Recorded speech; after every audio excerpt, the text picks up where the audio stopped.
নমস্কার, আমার নাম পুরু ধাওয়ান এবং আজকের এই ভিডিওতে আমরা কথা বলবো সেই সব রোগীদের নিয়ে যাদের কিডনি ট্রান্সপ্লান্ট ইতিমধ্যেই হয়ে গেছে। এখন প্রতি মাসে যখন আমরা প্র্যাকটিস করি, ওপিডিতে রোগী দেখি, তখন প্রতি মাসে ৫ থেকে ৬ জন এমন রোগী আসেন যাদের ইতিমধ্যেই কিডনি ট্রান্সপ্লান্ট হয়েছে এবং ট্রান্সপ্লান্ট হওয়ার পর তাদের ক্রিয়েটিনিন লেভেল বাড়ছে।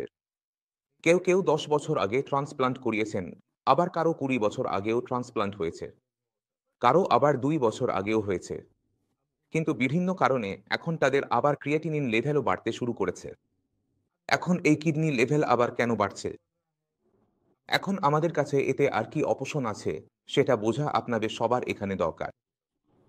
তো আগে যখন আপনার কিডনি ট্রান্সপ্লান্ট হয়নি, কিডনি একদম ঠিক ছিল, দুটোই ঠিক ছিল, তখন কে সেটা খারাপ করেছিল? বিডি, ব্লাড প্রেশার না সুগার? এখন যেকোনো কারণে যদি বিডি বা সুগার আবার খারাপ হয়, তাহলে দুটো কিডনিই খারাপ হয়ে যায়। এখন যখন ২ কিডনি কাজ করা বন্ধ করে দিল, তখন ১ম এ ডায়ালিসিসে রাখা হয়েছিল। এখন ডায়ালিসিসে দুর্বলতা আসছিল, তখন কি করা হলো? ট্রান্সপ্লান্ট সাজেস্ট করা হলো যে আপনি ট্রান্সপ্লান্ট করিয়ে নিন। আপনি ট্রান্সপ্লান্টও করিয়ে নিলেন। তাহলে ৩য় কিডনি মানে অন্য কারো কিডনি আপনার পেটে বসিয়ে দেওয়া হলো, যেটা ২ কিডনির কাজ একা করছিল। এখন যে কিডনি অন্য কারো থেকে নেওয়া হয়েছিল, সেটা হতে পারে আপনার মায়ের, বাবার বা আপনার ভাই-বোনের বা কারোরই হতে পারে।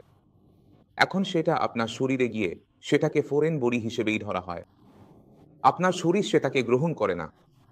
এই কারণেই যত ট্রান্সপ্লান্ট করা রোগী আছেন, তাদের স্টেরয়েডে রাখা হয় এবং স্টেরয়েডও বিভিন্ন ধরনের হয়। কিন্তু তাদের স্টেরয়েডে রাখা হয় এবং মাসিক বা ত্রৈমাসিক ভিত্তিতে তাদের মনিটরও করা হয়, যাতে দেখা যায় রক্তে তার পরিমাণ কত চলছে। না সেটা কম হোক, না বেশি হোক।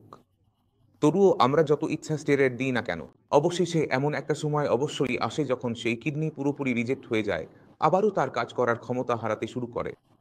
এই সময়টা সবার জন্য আলাদা হতে পারে। কারো ক্ষেত্রে ২ বছর, কারো ৬ বছর, কারো ১০ বছর, আবার কারো ক্ষেত্রে ২০ বছরও হতে পারে। কিন্তু যখন সেই রিজেকশন হচ্ছে, তখন আবারও আগের সবকিছু শুরু হচ্ছে, মানে ক্রমবর্ধমান ক্রিয়েটিনিন লেভেলও। এখন যখন কিডনির লেভেল আবারও বাড়তে দেখা যায়, তখন রোগীর মনে হয়, এখন আমি কি করব? এখন তো আমার কাছে কিডনিও নেই, তাহলে এমন ক্ষেত্রে আমাদের কি করতে হয়? তাহলে যদি কোনো রোগীর একবার কিডনি ট্রান্সপ্লান্ট হয়ে যায়, তার উপর আয়ুর্বেদিক ওষুধ কাজ করে না।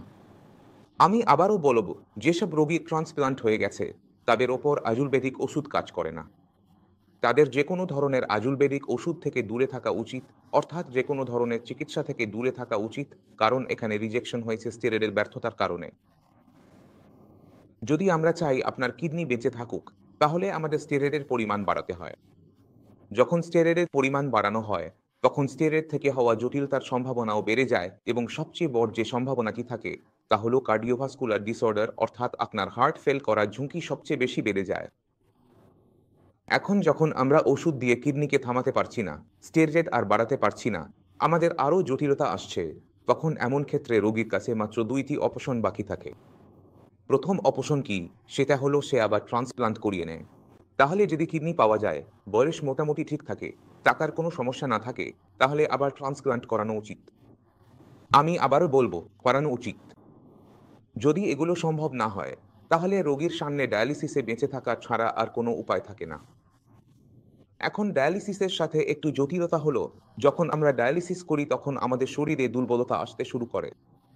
কারণ যখন ডায়ালিসিস মেশিন শরীর থেকে কিডনি মিউরিয়া বের করে দেয়, তখন কিছু এমন জিনিসও বের করে দেয় যেগুলো বের করা উচিত নয়, যেগুলো শরীরের জন্য দরকারি। এই কারণেই যখন রোগী ডায়ালিসিসে থাকে, তখন সে দিন দিন আরও দুর্বল হয়ে পড়ে।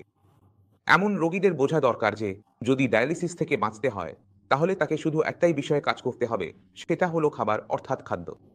যদি আপনার খাবার পুষ্টিকর হয়, তাতে প্রচুর পরিমাণে প্রোটিন থাকে, তাহলে ডায়ালিসিসের সময় যে ক্ষতি হবে, সেটা আপনি খাবারের মাধ্যমে পুষিয়ে নিতে পারবেন। যদি আপনার ক্ষুধা কম লাগে, তাহলে ক্ষুধা বাড়ান। শরীরে দুর্বলতা কোনোভাবেই আসতে দেওয়া উচিত নয়, কারণ যেসব রোগীর ডায়ালিসিস হবে, তাদের জন্য একটাই শত্রু আছে, সেটা হলো দুর্বলতা। রোগী দুর্বল হতে হতে শেষ হয়ে যায়, তাই আপনাকে নিজেকে দুর্বল হতে দেওয়া যাবে না। তাই আমি আমার প্রতিটি রোগীকে বলি, যারা ডায়ালিসিস করাচ্ছেন, তারা যেন দিনে অন্তত ৪ বার খাবার খান।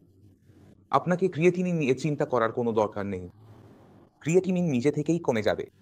কিন্তু যদি আপনার শরীরে দুর্বলতা চলে আসে, তাহলে আপনাকে বাঁচিয়ে রাখা কঠিন হয়ে যাবে। তাই দিনে ৪ বার খাবার খাওয়া প্রতিটি কিডনি ফেলিওর রোগীর জন্য, যার ডায়ালিসিস হচ্ছে সপ্তাহে ২ বার, এটা খুবই জরুরি। যদি সপ্তাহে ৩ বার ডায়ালিসিস হচ্ছে, তাহলে খুবই জরুরি যে আপনি আপনার ডায়েটকে আরও বেশি গুরুত্ব দিন। কারণ যদি আপনি আপনার খাবার ঠিকভাবে না খেতে পারেন, তাহলে ডায়ালিসিস আপনাকে দুর্বল করে আপনার শরীরের অনেক ক্ষতি করবে।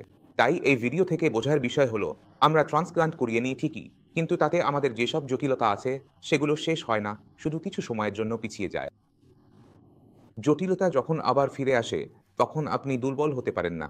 সেখানে আপনাকে খুব শক্ত হতে হয়, শারীরিকভাবেও এবং মানসিকভাবেও। আপনাকে নিজের খাবারের ওপর খুব খেয়াল রাখতে হয়, কারণ যদি আপনার সামনে ট্রান্সপ্লান্টের পথ থাকে, তাহলেও শক্তি দরকার। আর যদি আপনাকে ডায়ালিসিসের পথে যেতে হয়, তাহলেও আপনার শক্তি দরকার। যদি কিডনি ফেলিয়ার নিয়ে আপনার কোনো বিস্তারিত গাইডেন্সের দরকার হয়, অথবা এই জটিল রোগ সম্পর্কে আরও গভীর তথ্য জানতে চান, তাহলে আমি নিশ্চিতভাবে আপনার পাশে আছি এবং সব রকম সহায়তা প্রদান করতে প্রস্তুত। আমি আন্তরিকভাবে আশা করি যে এই ভিডিও থেকে আপনি কিডনি ফেলিয়ার